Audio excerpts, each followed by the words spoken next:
All right, let's take a look at this problem where we're dividing 4 by 1/3. And we need to write and solve a problem for how many in one group.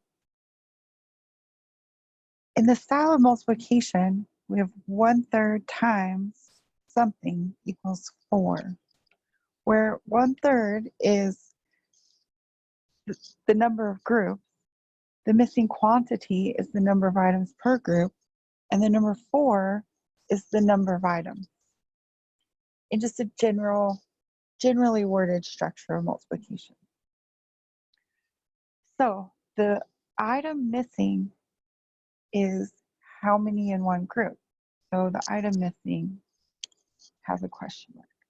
Okay, so to structure our question around 4 divided by 1/3, where we're looking for how many items per group, then we have something like 4 tons of gravel covers 1/3 of the yard, just like the yard outside. How much gravel covers the whole yard? So we can solve this in several ways. One way is through an area model. If we have a square that represents the whole yard,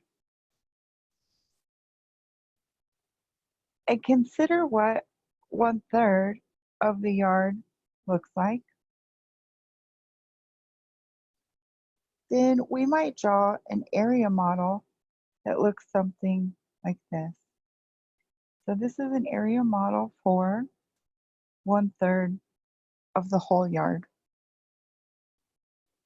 where the square itself is the yard. Okay, so here's 1/3 of a yard. And we also know that 4 tons covers this area. So if we have 3 parts, because 3 parts here make a whole,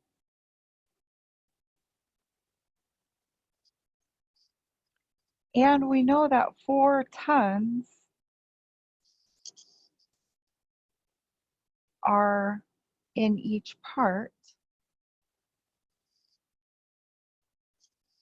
then we can multiply by the 3 parts in our picture and get 12 tons. So 12 tons covers our yard, our 1 yard. So how many in one group for us is how much tonnage of gravel in 1 yard covers 1 yard. All right, if we're looking at just the invert and multiply algorithm, then we would take 4 divided by 1/3. We would recognize that's the division of 2 fractions, which we would invert and multiply. So you invert the second fraction and multiply. This gives us 4 times 3, or again, 12 tons. So in the invert and multiply algorithm, you see that we actually multiply 4 by 3, which matches up with our area model. Another way to solve this problem could be through the use of a double number line. So if we have a double number line, each quantity starts at 0.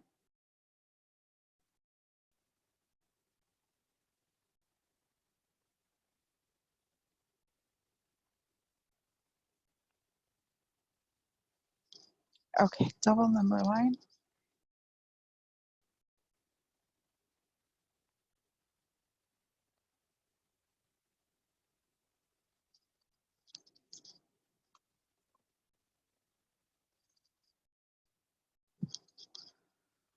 we'll have yards on one line and tons on the other. So we know we have a quantity of 4 tons, right? So 4 tons is covering a third of the yard. If we multiply, or if we have 3 equal sections of the yard, right? So therefore, essentially multiplying by 3 to get us to the whole yard.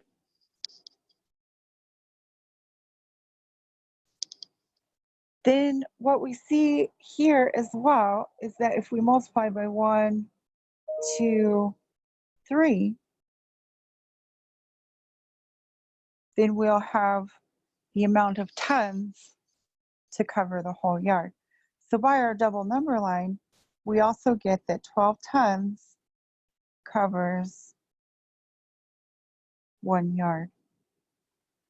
So whether we solve using the invert and multiply algorithm, which we can also see in our number line, where we've multiplied 4 times 3 to get 12. So regardless if we solve using the invert and multiply, or a double number line, or an area model, we see that it takes 12 tons to cover 1 yard.